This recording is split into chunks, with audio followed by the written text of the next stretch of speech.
ரோமோ Tamil viewers எல்லாருக்கும் வணக்கம்.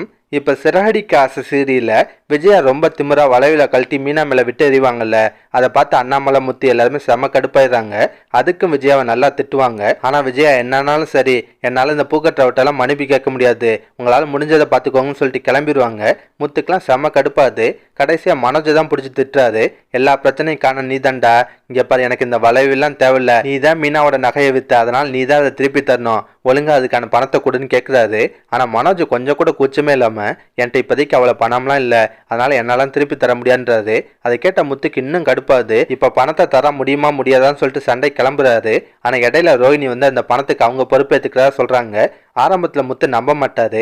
ஏற்கனவே உன் புருஷன் 27 லட்சத்தை தரேன்னு சொல்லிட்டு இன்ன வரையும் ஏமாத்திட்டு தான் இருக்கேன், இப்போ நீ வேற வந்து கதை விடுறியா, அதெல்லாம் முடியாது, எனக்கு இப்பயே பணம் வேணும்னு கேட்குறாரு. இப்போ ரோஹிணி அண்ணாமலைகிட்ட கெஞ்சுறாங்க. அங்கிள் மனோஜ் பண்ணது தப்பு தான், அந்த பணத்துக்கு நான் பொறுப்பேற்றுக்கிறேன், கண்டிப்பாக நான் பணத்தை திருப்பி தந்துடுவேன், கொஞ்சம் டைம் மட்டும் தர சொல்லுங்கன்னு சொல்லி கெஞ்சுவாங்க. அண்ணாமலையும் முத்தை பார்த்து கண்ணை கட்டுறாரு. இப்போ முத்து ரோஹிணிகிட்ட சரி நான் உன்னை நம்பி இந்த பிரச்சனையை இதோட விடுறேன், ஆனால் ஒழுங்கா சொன்ன மாதிரியே பணத்தை திருப்பி தர வழியை பண்ணு மாட்டிட்டு தான் போவாரு. அதுக்கப்புறம் நடக்குதுன்னா விஜயா விட்டெறிஞ்சாங்கள வளைவில், அது எல்லாத்தையுமே புறக்கி கொண்டு போய் ரோஹிணி விஜயாட்ட கொடுக்குறாங்க. இந்தாங்க ஆண்டி உங்க வளைவில், நீங்களே போட்டுக்கோங்க, இது மனோஜ் பண்ண தப்பு, அதை மனோஜே சரி பண்ணுவாரு, நீங்களே உங்க நகையை வச்சுக்கோங்கன்றாங்க. லாஸ்ட்டாக மனோஜ் வந்து விஜயாவை சமாதானம் பண்ணுறாரு. அம்மா என்னால் தாம்மா உங்களுக்கு இவ்வளோ அசிங்கம், என்னை மன்னிச்சிருங்கம்மான்னு சொல்லிட்டு கெஞ்சுறாரு. விஜயாவும் மனோஜை நல்லா கழுவி ஊத்துறாங்க. உன் மேலே பாசம் வச்சு தொலைஞ்சிட்டேன், அதனால தான் எல்லாரும் முன்னாடி அசிங்கப்பட வேண்டியதாக இருக்குது, உன்னை நினச்சி நான் என்னெல்லாம் கனவு கண்ணே தெரியுமா, ஆனால் நீ பண்ணுற வேலையை பார்த்தா கடைசியில் நான் நடுத்தரில் தான் நிற்கணும் போல, உன்னை நம்பினதே வேஸ்ட்டுன்னு சொல்லி புலம்புவாங்க. மனோஜும் விஜயாவை சமாதானம் பண்ணுறதுக்கு என்னென்னமோ பேசுகிறாரு. லாஸ்ட்டாக விஜயா பார்வதி எனக்கு மனசு சரியில்லை, வா கோயிலுக்கு போயிட்டு வரலாம்னு சொல்லிட்டு கிளம்பிடுறாங்க.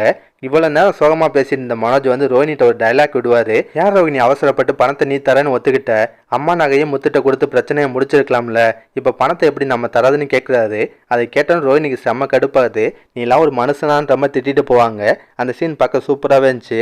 அதுக்கப்புறம் நடக்குதுன்னா விஜயா கோயிலுக்கு போன இடத்துல ஸ்ருதியோட அம்மாவை பார்க்குறாங்க. சுதா கரெக்டாக விஜயா கையில் வளைவில் இல்லாத கவனிச்சிடறாங்க. என்ன சம்பந்தி வளையல காணான்னு கேட்பாங்க. நடந்த விஷயத்த சொன்னால் அசிங்கமாக இருக்கும்ல, அதனால விஜயா சமாளிக்கிறாங்க. குளிக்கும் போது கழட்டி வச்சேன் சம்பந்தி, திரும்ப மாட்ட மறந்துட்டேன்றாங்க. இப்போ சுதா வந்து உங்களுக்கு வயசாயிடுச்சுல்ல, அதனால தான் ஞாபகம் மருதி வருதுன்னு சொல்லி கிண்டல் பண்ணுறாங்க. கடைசியாக சுதா சொல்லுவாங்க, இங்கே பாருங்க சம்பந்தி, நீங்கள் எங்களோட சம்பந்தி, எங்கள் குடும்பத்துக்குன்னு ஒரு கௌரவம் இருக்குது, நீங்கள் இப்படி வெறுங்கையோட சுற்றினா பார்க்குறவங்களாம் என்ன நினைப்பாங்க, இனிமேலாச்சும் கொஞ்சம் கவனமாக இருங்கன்றாங்க. விஜயா எப்படி மீனாட்ட பணத்து முறை காட்டுறாங்களோ அதே மாதிரி சுதா வந்து விஜயாட்ட காட்டும் போது பார்க்க நல்லா தாங்க இருந்துச்சு. அதோட தான் இன்னைக்கு சீரியலை முடிச்சிருந்தாங்க. இதுக்கப்புறம் நடக்க போகுதுன்னா பாட்டி திரும்ப அண்ணாமலை வீட்டுக்கு வராங்க. ஆமாங்க, நடந்த விஷயத்தெல்லாம் கேள்விப்பட்டு வராங்களா இல்லை யதார்த்தமாக வராங்களான்னு தெரில. ஆனால் பாட்டி வந்தோன்னே ஒரு பெரிய பஞ்சாயத்து நடக்குது. அந்த பஞ்சாயத்து என்னன்னா, மனோஜ் கொடுக்க வேண்டிய பணத்துக்கு என்ன பதில், அந்த பணத்தை அவர் எப்போ தரப்போறாருன்னு தான் அந்த பஞ்சாயத்து நடக்குது. அப்போ முத்து ஒரு சூப்பரான ஐடியா கொடுக்குறாரு. அதான் அவன் சொந்தமாக கடை வச்சிருக்கான்ல, அப்புறம் என்ன மாதம் 50,000 தர சொல்லுங்க, அப்படியே கொடுத்து மொத்த கடனை அடைக்கட்டுன்றாரு. அதை கேட்ட பாட்டியும் சூப்பர் ஐடியான்றாங்க. ஆனால் மனோஜுக்கு லைட்டாக ஷாக்காக தான் இருக்கும். அதெல்லாம் முடியாதுன்ற மாதிரி தான் சமாளிக்க பார்ப்பாரு. ஆனால் பாட்டி விட மாட்டாங்க. அந்த பொறுப்பை விஜயாட்டே கொடுக்குறாங்க.